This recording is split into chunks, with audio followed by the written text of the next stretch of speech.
Welcome back to What's Left podcast, where we talk about all things women and femme, from content creation, politics, relationship, dating, finances, honestly, anything under the sun. Today, I want to talk about jokes because I think that this has been a topic of conversation, at least on my corner of the internet, for a couple of days now. And obviously, it extends past just a couple of days. But it is wildly concerning to me how many people have normalized jokes, especially when they're rooted in misogyny. And the two that are on the top of mind are the emergency contact trend. If you haven't seen it, essentially it's women specifically showing their partners that are men doing like silly, goofy, borderline low-key incompetent things, and I have seen more of the incompetent ones than I have seen the silly ones. And the joke is supposed to be, oh, look at haha how quirky he is, but he's also my emergency contact. It is concerning to me off the bat if a man is your emergency contact, knowing the statistics that exist in the world, especially if you're a straight woman, the heterosexual statistics. A man is not going to save you. He is never going to save you. He never has saved you. So I think that, like, when women specifically try to make light of these situations of, like, oh my gosh, look at my man, ha ha ha, isn't he so funny? Isn't he so silly? Isn't he so goofy? I'm like, babes, he's gonna kill you. He's gonna literally watch you be unalived, or he's going to do the unaliving. And I know that some people think that I'm very extreme, but that is very much a reality for so many women on such a broad scale. So I just don't think that women even see when I advocate for things like that as advocating for them. A lot of times I'm met with defensiveness. One of my videos right now is over like 250,000 views, and most of them are, it's a joke. Go touch grass. It's not that serious. It's not that deep. I have had so many conversations about it's not that deep, or you need to go touch grass, or the world kept spinning, where that is so rooted in anti-intellectualism. Like, let's think about the joke for more than 2 seconds. Let's think about what is the punchline of the joke. This is why so often men literally get away with murder, but they also get away with like saying really harmful things because they'll say it and then no one else will call them out for it. And I'm the type of person to be like, can you explain the joke? Like, I didn't understand. What was the punchline? And then when you walk people through what the punchline is actually just women. And I don't find those kinds of jokes funny. Another one of the trends, not even trends that were happening, but I saw a video, and apparently the couple's from Love Island. I literally don't care who the couple is, but it was why, when a woman sets up her phone, all of a sudden her partner, which is a man, her boyfriend, her husband, or whatever, acts like he hates you. And my take is that if he's acting like he hates you when you set up the camera to record, it's because he hates you. Like, it's not an act, darling. It's because that's actually how he feels. And then I posted saying, like, if you don't want to date women like that, by all means, go find women who don't like to record themselves, don't like to take photos, don't like to post on social media. There are women like that out there. They exist. But men actively choose to be with women who are one way so that they can close them off and make them small. I don't know who initially said it, but this one OF, I think she's an OF girl, she said that, like, an exotic bird wants to be caged by men. Like, men want to cage an exotic bird. They don't want an already caged bird. So essentially, men don't want a woman who is already more submissive and is doing all of the traditional values, or is working under the male gaze of like what men want. Men will actively seek out what they say they don't want because it's more interesting to them to control something than it is to have what they say they want already, if that makes sense. Where we've seen all those books under the sun, like Why Men Love Bitches, or this is how you get him to like you. And from my perspective, I literally don't care what a man wants. But at the end of the day, a man will always go after a woman he wants to control, even if he's intimidated by her, even if he feels like she's out of his league. That is poison. That is the most toxic scenario to get into, because if a man gets with a woman who is out of his league, his ego is going to be inflated and he's going to go, oh, I'm in her league. And then that's why we see these loser, mediocre men treating the absolute angels that walk this earth like garbage, because in their mind, they believe that they are the angels walking this earth. So, this is why I always advocate for women to raise their standards, because the jokes aren't funny. Men far often get a pass for their bad behavior and the things that they say that are really harmful. And I think what really grinds my gears even more so is when women do the dirty work for these men. So it is not men in my comment section defending men. It is women in my comment section defending men. The women that are so desperate for male attention. They are in there going, what? Are men not allowed to be goofy? What? Are men not allowed to have fun? Like, you don't like to have fun. And I'm like, I like to have fun. But my version of fun isn't when a woman is looked down on, pushed down on, ostracized, is the butt of the joke. Like, that is not what fun is to me. That's actually deeply concerning considering the statistics that exist on this planet. I get so confused because when you decenter romance, you're able to see things a little bit more clearly where why would you have a man that you can't really trust, one, inside of you?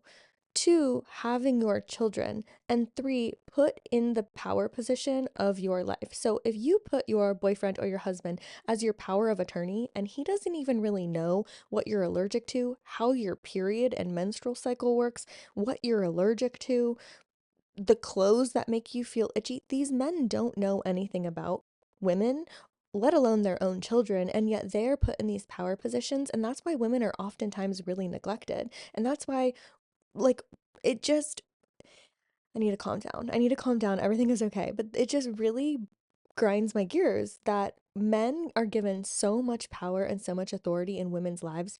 Oftentimes because women give it to them. I'm not saying this in like a victim blamey kind of way. There are women out there that want to give men the power. They want to be submissive to men, and men don't step into that role as a prideful person. They don't step into that as wanting to respect women and honor women. They go, "Oh, okay, I have the power and I'm still going to treat you like trash."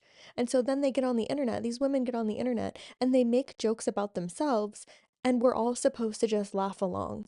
And then when someone like me comes around and I don't laugh along, it's all of a sudden like World War III. I'm anti-woman. I don't know how to have fun. I'm this, I'm that. And I'm like, okay, well, I guess we just have a different sense of humor. Like, I like my humor rooted in intellectualism. I don't like my humor surface level and where women are the joke. It also makes me think about there was another social media kind of trend that was going around where it was men like giving junk food to their partners when they were like, "Oh, I'm realizing my woman looks a little bit too good, so now I need to like fatten her up," as if being like heavier is less attractive, or they just wanted to make the woman's health worse off so that she was less desirable to other men, because men at their core do not like competition. And I think in the modern era, men see women as competition, and that's why they quite literally hate us even more so than they did before. They hated us before because they could control us and that we didn't have a voice. And now that we do have a voice, they still hate us. So it doesn't really matter what we do as women.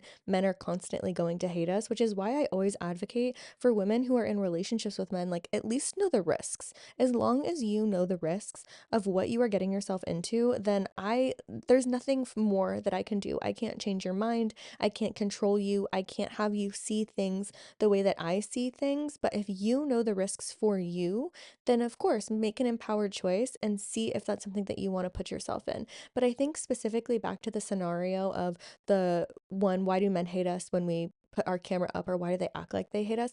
I was in that relationship, and from my perspective, I didn't have a lot of role models for healthy straight relationships, and so I was going off of everyone else's toxic relationships as my role models. Yeah, we see things in movies, but that's not realistic. You don't really see that outside in the real world. I lived the relationship that that video was about. I lived wanting to document my life, wanting to take photos, loving photography, love talking to people, love having think pieces, really engaging in conversation. And the partner I was with wasn't interested. He saw that I was getting invited to media dinners. He saw that there was money to be made in the content creation space, and specifically the niche that I was in way prior to this was the travel space, and he wanted to be a part of it. And so I could see that he was really trying to push himself out of his comfort zone and say, "Oh, I want to be more like that. Okay, I'm going to try." But then when push came to shove, when we had to put it into practice, he wasn't into it. The camera would turn on and all of a sudden a different person would unveil. And I really do think that there's so many deep-rooted fears of being seen. And I could psychoanalyze men all day long, but I think oftentimes women, we're always seen. We're always seen, we're always perceived. And the minute we start feeling empowered on showing ourselves, this is why people hate sex workers so much. This is why people hate on OF gals so much, because once a woman takes the initiative on, okay, if I'm going to be seen, if I'm going to be sexualized, and then I sexualize myself, therefore all of a sudden that's like this huge problem. And I think about that on a smaller scale with content creation. Content creation, influencer marketing, social media is dominated specifically by women and femmes. And it's so interesting and so convenient that when women are succeeding and doing things that they're naturally good at, being seen because everyone wants to look at women and have a voice about women, then men are upset about it. Men are upset about it. Oh, all the men in my comment sections. Obviously, there's way more women on these videos specifically that I'm talking about, but there are men in my comment section that are like, yeah, we can love our partner and like not want our picture taken. Date other women. Simple solution. It's really not that hard. And instead, they don't. They want their life to be hard. They want to be able to go and tell a woman, you're irritating. You are so vain. You like taking photos of yourself. Okay, then you don't have to like me. Like, I think at its core, you don't have to like me. You don't have to be in relationship with me. And I think that because women are spoon fed so many ideas about romance and relationships, they think that they have to be in relationship with these loser ass men.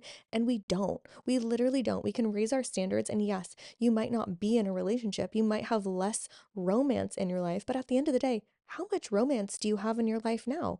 I would love for people to survey, specifically women, survey the relationships that they're in and let me know, let all of us know how much romance exists in the current relationships. Because I know it's not a lot. I know the people that I perceive, that I talk to, that I see online, their relationships aren't happy. They're not happy and they're not real. And I wish more people would be more honest about it because it would save a lot of people harm and hardship. Like, it's just, we've gone so far on the internet, and yes, it's an incredible space to be able to talk and to be able to exchange ideas. But that video specifically of why do men act like they hate you, she then came out and said, I told him to do that. I told him to act annoyed. I told him to act how he usually acts, but just ramp it up a little bit. So she was in on the joke. She was doing the man's dirty work for her. And then, of course, everyone came after me. Oh my gosh, you should have seen them on Love Island. He adores her, X, Y, and Z. Clearly not. Clearly, he acts annoyed when they met on a reality TV show. And he's annoyed when she gets her phone out and is doing influencer stuff. Like, I think that women in our minds, we have so normalized being treated poorly that we think that this is normal. That's why I don't find these types of jokes funny. Or even when there was another one where this woman came on the internet and she was like, I caught my boyfriend leaving the stove on.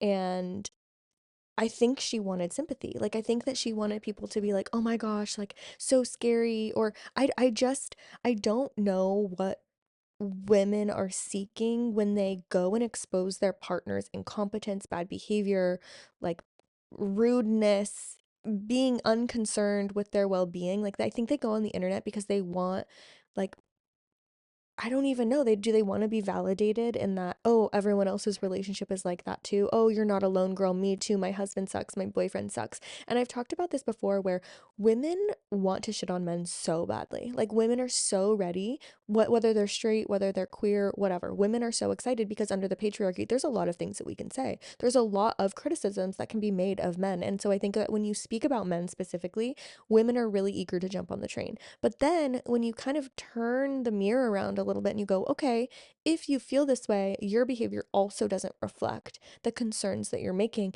And women go, whoa, whoa, whoa, wait a minute. Can't we all just have a little bit of fun here? Whoa, wait a minute. Not all men are bad. Because these women still want to have to be able or have the access to sleep with bad men, want to be able to be in relationships with bad men. They still want their fairy tale ending and honestly will try to get it by any means necessary. And oftentimes that costs women their life. This idea, this fantasy, this hope is a drug.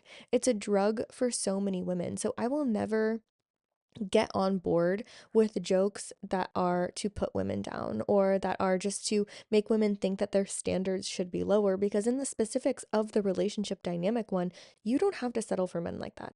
You can find men who adore you, who want to take photos of you, who want to help you document your life, who want to help you become more successful. Are they few and far between? Absolutely. Like, I don't think that there is a huge pool of men that are actually decent people because they don't have to be. They literally get away with like being in relationship with absolute bombshells. 10 out of 10, intelligent, beautiful, has everything going for her, and they're mediocre. They're losers. There was another one that I saw that was like, I think it was the Santa Claus sound where it's like, don't come to my town. And it was a gal where she's in a, I think she must have been in high school or college or whatever. And it was saying that like when the teacher says to get a partner and my 1.8 GPA boyfriend turns to me and I don't want to be in the project with him.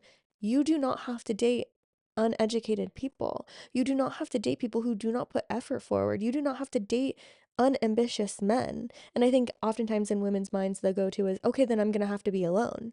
Would you rather be alone or would you rather be with a loser? Another thing that I found really funny is that I come from the perspective, and I will literally die on this hill, is that dating a loser is a really high form of self harm, or dating somebody who's incompetent is like low key the highest form of self harm, because in my mind, self harm is doing something that will harm you. It is actively choosing to be doing something, participating in something that will harm you, whether it's physically harming your body, whether it's being having unprotected sex because you're putting yourself at risk, whether it's again dating somebody who is incompetent and risky and violent. All of those things are forms of self-harm. And so there was a comment and was like, this is a really wild thing to say. It is a wild thing to say that dating a loser is a form of self-harm. And for me, I'm like, I actually don't even think that that's very radical, because if you really think about the potential that you have as a person, statistically speaking, women are outperforming men in career. They're outperforming men in education. We obviously are way more concerned about our health and our visual appearance, our health and beauty, where I say both intersect. We are putting so much more effort out into ourselves and into society that I think it's just bare minimum to want somebody who is an equal to you, who is doing and investing equally. There is a really big influencer, I think her name is Clark, and she was talking about how she will not date somebody, I think it was her, date somebody outside of her education bracket. So, let alone being mindful of dating somebody within your socioeconomic bracket, but dating someone in your education bracket. And that is very similar. I've dated someone who is outside of my education bracket. And I think that there is just a disjointment because people aren't understanding references. People haven't read the same books and texts and dissected them in the same way that you did. Some people haven't had the awareness or the exposure to things that you have when you go to more structured education. I'm not saying that education has to be exactly formal in university style. I have gone to university, I've done other trainings that are outside of university. Lifelong education is wildly important. So if you're dating somebody who doesn't invest in the same way that you have, or hasn't had similar, it doesn't have to be exact, but similar exposure to things in life, you're going to have disconnect, because I would argue people who are more educated have a different level of humor or a different sense of humor than people who have less education. And that, to me, that's what I think the low-hanging fruit. Low-hanging fruit is making jokes about women. Like, they're so boring and they're so exhausted at this point. And I think that women are just so used to getting the shit under the stick, doing the most and getting the least, being the most educated, not getting the job opportunities, being extremely beautiful and then still being ripped apart online, being a celebrity. I can even think about Sydney Sweeney, where men will come and say mid to Sydney Sweeney, even though she literally is exactly what the male gaze says that they want. She's stunning. She's blonde, because men are somehow obsessed with blondes. She has big boobs. Like, she's everything that these men say that they want, and then they will still get on the internet and call her mid. I will never understand it. You will never, once you are starting to become a little bit too attainable or too much competition for these men, they're going to shit on you because they don't like competition. They don't like it. They don't like it in the sense that they want women to outperform them. They can't stand it. That's why the men are trying to fatten up their partners. That is why men want to cage and control something, because they can't actually engage in healthy competition. Instead of seeing somebody and being like, oh my gosh, maybe she's out of my league. She's stunning, she's beautiful, she's smart, she's intelligent, she's a good conversationalist, she has interests and hobbies. Instead of going, wow, I should be a better man so that she wants to see me as a suitor, knowing that other men are going to want that woman as their partner. No, instead, they try to trap them, manipulate them, try to do anything under the sun to get these women to come closer to them. Give the good guy a chance, give the ugly guy a chance, give the nerdy guy a chance. I'm not saying that like you shouldn't be open to meeting other people. You absolutely should be open, but you should also be taking a mental inventory of all of the things that you're doing in your life, and expecting someone else to be invested similarly is not a lot to ask. I think we as a society convince women that we are asking for too much, we are demanding too much, we're nagging, we're doing this, we're doing that. No, wanting an equal partner is quite literally the bare minimum. Oftentimes, I think men hide behind humor to do a lot more sinister things. So, not only is it just trying to trap women in these relationships, but I think that they want to use their violence or literally express their violence in ways that they go, oh, it's just a joke. It makes me think about when you're at a wedding and the bride explicitly says to the groom, I do not want you to shove cake in my face. Like, let's just feed each other and have it be a cute moment. And the man agrees to it. And then they still end up shoving cake in a woman's face because they think that it's funny. No, they know that it's not funny and it's just a form of humiliation. And I think that that's why I get really frustrated when women too are like, can't you just take a joke? Can't you just be lighter? All of these, can't you just take a joke? No, can't you just think about the actions and the words that are being said before they actually cause harm on someone? Because now I think about the scenario about the wedding. A woman gets cake shoved in her face and she just has to be humiliated on the most important day of her life, the most special day of her life, a day that she's been waiting for since she's a little girl, and now she has cake all over her face. And if partners agreed to that and that was supposed to be funny and maybe she finds that funny, okay, do it. But men will always do it without your consent because they're not interested in your consent. It riles them up and gets them excited to not have consent, which will never make sense to me. And then when they do wrong and they're called out for doing wrong, they say, it's just a joke. You don't have a sense of humor. Something is wrong with you rather than having to take accountability for their own actions. It reminds me of the conversations that are having too around gooner culture. I haven't heard too much about it, but my sibling and I have been talking about it where everything is just like what we say is the boobification of life. So if you think about it, Santa Claus, as an example, one, I already think that it's weird that we've told children that a man comes into their house during Christmas and gives them gifts if they are good kids. That's like a whole nother thing. But if you think about the imagery of Santa Claus, where there was a little bit more like rough edges, and yes, technology's become more advanced to be able to have like better illustrations or better animations. But as we go through history, the boobification is like the rounding out of features, the like childlike essence of a grown ass man. So I even think about like child's movies where everything has been boobified, everything has been rounded out, everything has been softened, everything has been diluted, everything is just boiled down to like cocomelon for adults. And it's hard not to think of gooner culture in that way too, where I'm almost positive gooner culture is just like wanting everything to be light, wanting everything to be the feelies. If you've read Brave New World, that's like a big part of the book, is that within this dystopian universe, they go to the feelies where you just go and you like feel something. It makes me think of like all of the junk food that we eat in life, all of us sitting in front of our TVs, all of us just like mass consuming TikTok. And that's gooner culture. Gooner culture is just like constant pleasure, always seeking pleasure in getting pleasure and never having to be challenged, never having to work for anything, always just having straight pleasure all the time, which is quite literally rotting our brains. And so seeing that happen in real time when you're wanting to talk about something, when you're having like a critical thought about something, and then the automatic reaction is, can't you just take a joke? That's the boobification of it all. The boobification, the gooner culture of, can I just feel good all the time? I want to feel good all the time. I don't want you to make me feel bad. I don't want to know about the bad that's happening in the world.